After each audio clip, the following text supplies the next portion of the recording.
Kita tahu bahwa iblis adalah musuh kita semuanya. Sejak Adam diciptakan, kemudian Allah Subhanahu wa taala merintahkan iblis untuk sujud kepada Adam, dan iblis pun menolak. Sehingga Allah Subhanahu wa taala katakan, "Ma mana'aka an tasjuda lima khalaqtu biyadi." Apa yang mencegahmu iblis untuk sujud kepada makhluk yang aku ciptakan dengan tanganku? Maka iblis kemudian mengatakan, "Ana khairu minhu, khalaqtani min nar wa khalaqtahu min tin." Karena aku lebih baik, aku diciptakan dari api sementara kau ciptakan dia dari tanah. Sejak itulah maka permusuhan iblis dengan Adam dan anak cucunya akan terus berlangsung sampai hari ini, bahkan sampai kiamat dibangkitkan. Bahkan diriwayatkan oleh Abdullah ibn Ahmad di dalam Zawaid Az-Zuhdi dari Salam ibn Miskin, dia mengatakan, Su'ila al-Hasan, maksudnya Hasan al-Basri rahimahullahu ta'ala, "Ya Aba Sa'id, hal yanamu iblis?" Wahai Aba Sa'id, maksudnya di sini kunyah Hasan al-Basri rahimahullahu ta'ala, pemimpin para tabi'in, apakah iblis itu tidur sama dengan kita manusia? Maka Hasan al-Basri mengatakan, "Lau nama lawajadna lidzalika roha." Sekiranya iblis itu tidur, tentu kita akan beristirahat walaupun sejenak. Artinya menurut Hasan al-Basri rahimahullahu ta'ala, bahwa iblis itu tidak tidur.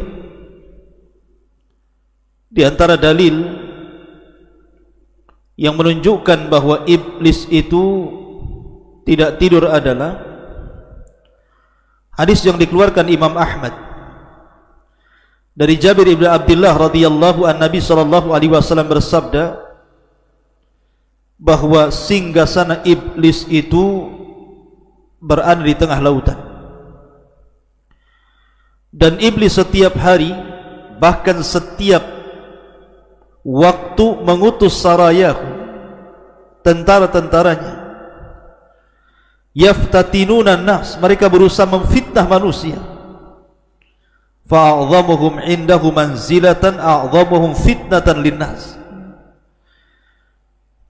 dan pasukan yang dianggap mulia di mata iblis adalah yang paling besar fitnahnya bagi manusia.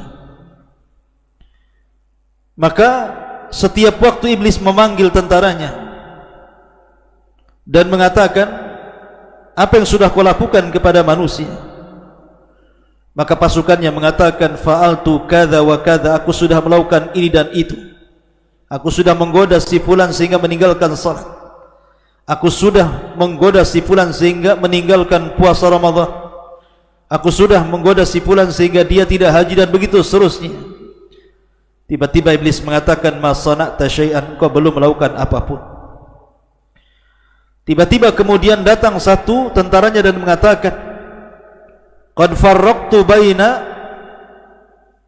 ar-rajuli wa baina imratihi," aku sudah membuat antara suami istri bercerai-berai. Maka tiba-tiba iblis kemudian berdiri mengambil hadiah berupa piala di kepala. Kemudian dia pun mendekati orang itu dan meletakkan piala di atas kepalanya dan mengatakan, "Ni'ma anta," sebaik-baik pasukan yang kukirim adalah dirimu. Artinya bahwa iblis tidak tidur, terus saja dia mengutus pasukan. Makanya menurut pendapat Hasan al-Basri, "Lau nama lawajadna lidzalika roha," kalau seandainya iblis itu tidur, tentu kami akan mendapatkan istirahat walaupun sesaat. Walaupun pendapat ini ada yang membantah, karena tidak tidur dan tidak mengantuk itu adalah sifat Allah Azza wa Jalla. la ta'khudhuhu sinatun wala naum. Tetapi ini masalah khilaf di antara para ulama, wallahu a'lam. Tapi yang jelas bahwa iblis sebisa mungkin dengan berbagai macam cara, metode, dengan mengerahkan seluruh pasukannya menggoda kita anak Adam supaya menjadi pengikutnya dan sama-sama masuk ke dalam jahannam, na'udzubillah. Ma'asyiral muslimin yang dimuliakan Allah Subhanahu wa ta'ala. Tetapi bedanya iblis dengan kita, kalau iblis itu diberikan oleh Allah Subhanahu wa ta'ala tangguhan usia karena dia sendiri yang meminta kepada Allah Azza wa Jalla, fa'angdirni ila yaumi yub'atsun, tangguhkan diriku sampai pada hari dibangkitkan manusia, dibangkitkan kiamat ini kepada manusia. Maka Allah Subhanahu wa ta'ala mengatakan, innaka minal mundharin, kalau begitu engkau termasuk orang-orang yang ditangguhkan. Artinya iblis diberikan oleh Allah Azza wa Jalla usia yang panjang sekali. Berbeda dengan Adam dan anak turunannya, dibatasi usianya. Ma'asyiral muslimin yang dimuliakan Allah Azza wa Jalla. Lalu bagaimana iblis mati? Kapan dia mati? Bagaimana kondisi dia mati? Bagaimana malaikat maut mencabut nyawanya? Bagaimana dia merasakan kematiannya? Ma'asyiral muslimin yang dimuliakan Allah Azza wa Jalla. Ahnaf ibn Qais suatu ketika datang ke kota Madinah. Dia hendak menemui Umar bin Khattab radhiyallahu anhu. Tiba-tiba dia melihat ada halaqah yang sangat besar, banyak orang yang duduk di situ. Ternyata di halaqah itu yang sedang berbicara adalah Ka'ab al-Akhbar, sedang berbicara di hadapan manusia. Maka Ahnaf ibn Qais pun ikut duduk di halaqah itu. Kemudian dia mendengarkan apa yang dikatakan Ka'ab al-Akhbar radhiyallahu anhu. Dia mengatakan, lamma hadara Adam al-wafat, ketika Nabi Adam alaihi salatu wassalam menjelang wafatnya, dia mengatakan, ya Rabb, syayasmatu bi aduwi idza ra'ani mayyitan wa huwa mungdaru ila al-waqtil ma'lum. Ya Rabb, tentu musuhku akan senang, akan bahagia apabila dia melihat diriku meninggal dunia sementara ditangguhkan usianya sampai waktu yang ditentukan dirimu.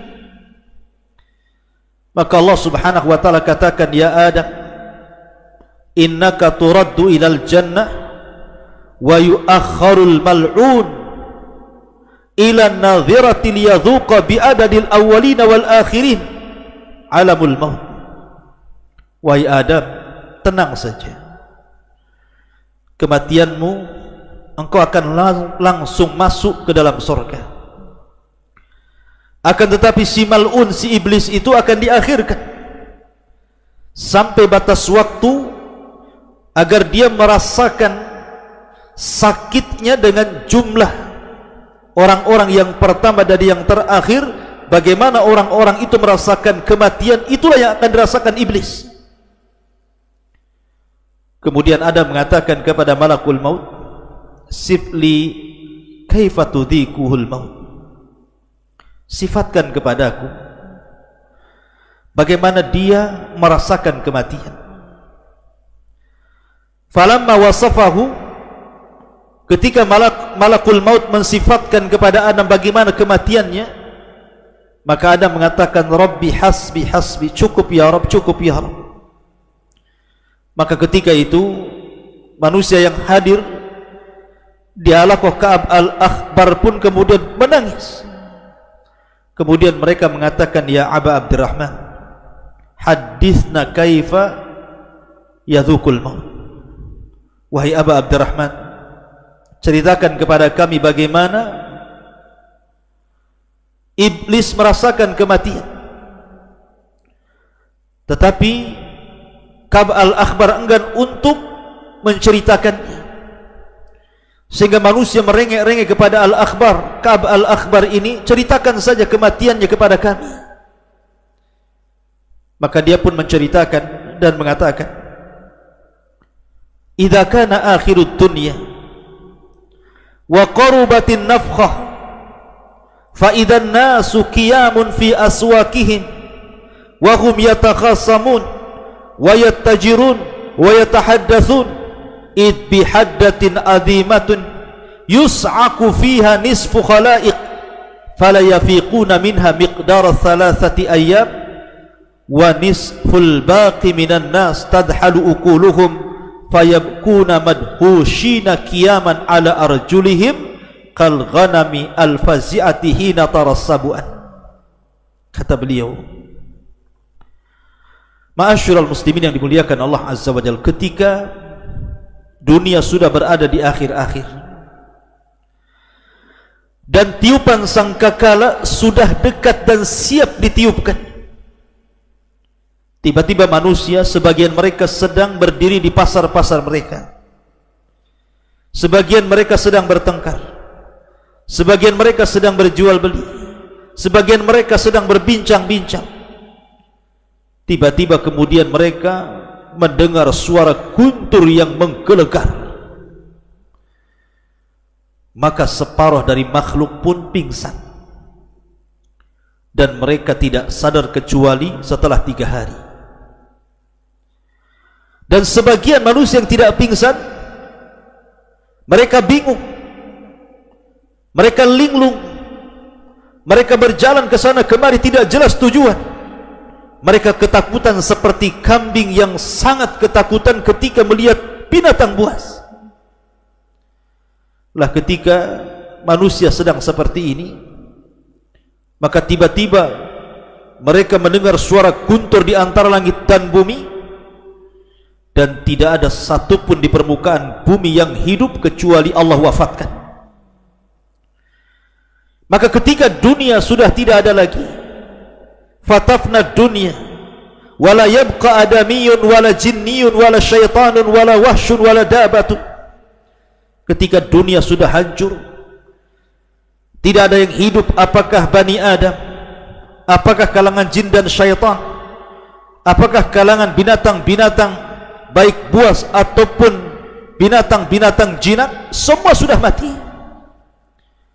Maka tiba-tiba iblis, dia masih hidup, karena dia tidak dicabut nyawanya kecuali sampai waktu yang ditentukan Allah Subhanahu wa ta'ala. Apa yang terjadi dengan iblis? Maka Allah Subhanahu wa ta'ala berfirman kepada malakul maut dan mengatakan, wa inni khalaqtu laka bi'adadil awwalina wal akhirina a'wana wa ja'altu fika quwwata ahli samawati wal ardi wa inni ulbisuka al-yawma athwatal ghadabi was sakhati kulliha fa anzil bi sakhati wa ghadabi ila mal'uni iblis fa adhiqhul mauta wahmil alayhi minal mauti mararatal awwalina wal akhirina minal jinni wal insi adhafan mudha'afa. Maka Allah katakan kepada malaikat maut, aku sudah ciptakan dirimu sebanyak orang yang pertama kali diciptakan dan yang terakhir diwafatkan sebagai pembantu-pembantumu, dan aku jadikan dirimu kekuatan yang melebihi kekuatan penduduk langit dan bumi, dan aku telah pakaikan kepadamu hari ini pakaian kemurkaan dan kemarahan. Maka turunlah dengan kemurkaanku, kemarahanku, temui si mal'un iblis itu, biar dia merasakan bagaimana sakitnya kematian.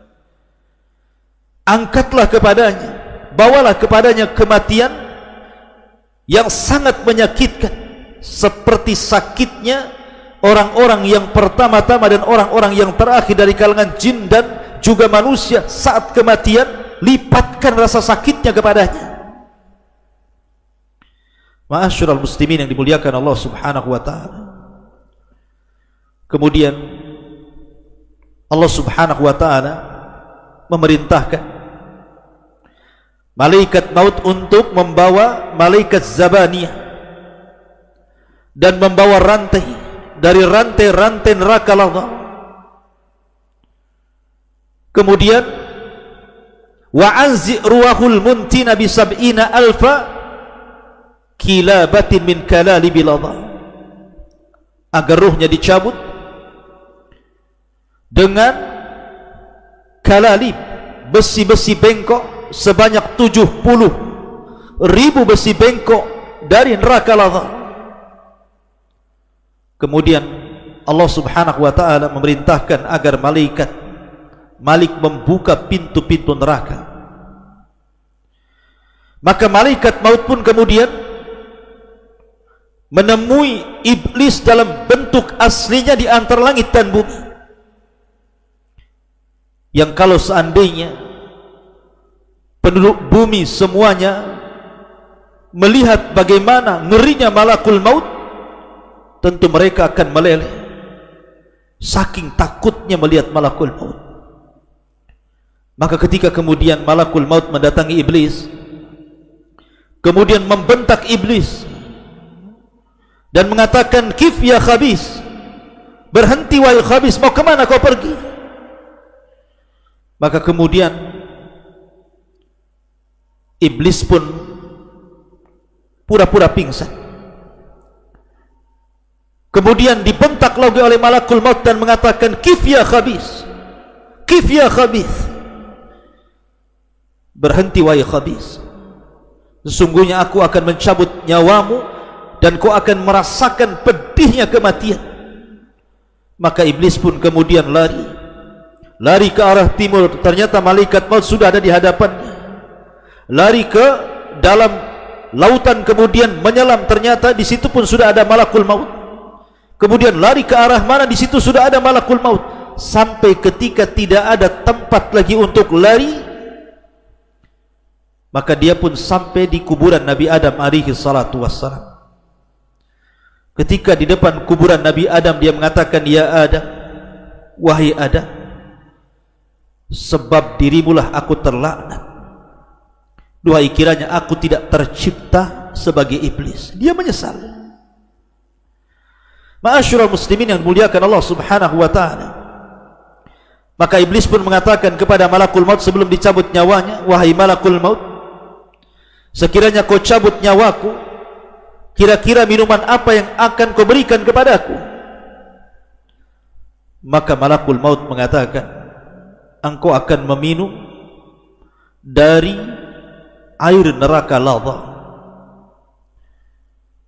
Ma'asyiral muslimin yang muliakan Allah azza wa jalla, air neraka Saqar, air neraka Jahim, air neraka yang sangat panas berlipat-lipat.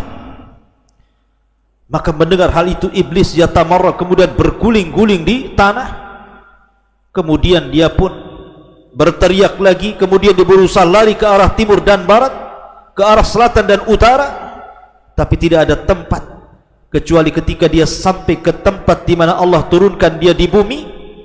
Maka malaikat maut pun kemudian mencabut nyawanya dan dia merasakan sakit, seolah-olah rasa sakit yang dikumpulkan dari setiap sakit manusia jin saat dicabut mulai dari yang pertama hidup sampai yang terakhir mati. Ma'asyiral muslimin yang dimuliakan Allah subhanahu wa ta'ala, kisah ini terdapat dalam Tanbih Al-Ghafilin bi ahadits sayyidil anbiya'i wal mursalin dari Abi Lais As-Samarqandi Al-Hanafi yang wafat pada tahun 373 Hijriah. Akan tapi riwayat ini riwayat yang tidak ada sanadnya, riwayat yang tidak jelas sanadnya.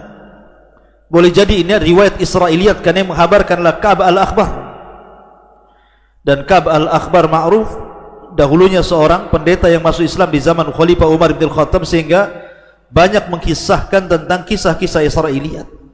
Artinya tidak bisa dijadikan hujah tentang kisah ini, karena para ulama ketika mentafsirkan hadis, mentafsirkan Al-Quran ila yaumil waqtil ma'lum, bahwa iblis itu akan diwafatkan sampai waktu yang ditentukan. Sebagian mereka mengatakan bahwa hari itu adalah hari kebangkitan pada tiupan yang kedua.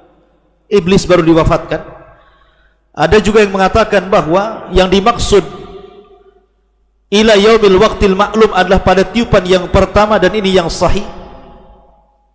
Dan Allah Subhanahu wa taala serta Nabi sallallahu alaihi wasallam tidak menceritakan bagaimana wafatnya. Sebagaimana dijelaskan banyak ahli tafsir, di antaranya pendapat jumhurul ulama ketika mentafsirkan ila yaumil waqtil ma'lum ai ila nafkhatil ula, sampai kepada tiupan sangkakala yang pertama ketika manusia dibinasakan, jin dibinasakan, malaikat juga dibinasakan, maka iblis juga dibinasakan. Lalu bagaimana wafatnya? Wallahu a'lam. Apakah seperti yang saya kisahkan tadi? Maka saya katakan kisah yang tadi saya ceritakan itu adalah kisah Israiliyat yang tidak bersanad. Maka kita katakan wallahu a'lam. Bagaimana wafatnya? Wallahu a'lam. Yang jelas Allah Subhanahu wa ta'ala lebih paham dan lebih tahu bagaimana dia mencabut nyawa iblis laknatullah alaihi. Wallahu a'lam bishawab. Subhanakallahumma bihamdika asyhadu an la ilaha illa anta astaghfiruka wa atubu ilaik. Allahu ta'ala. Assalamualaikum warahmatullahi wabarakatuh.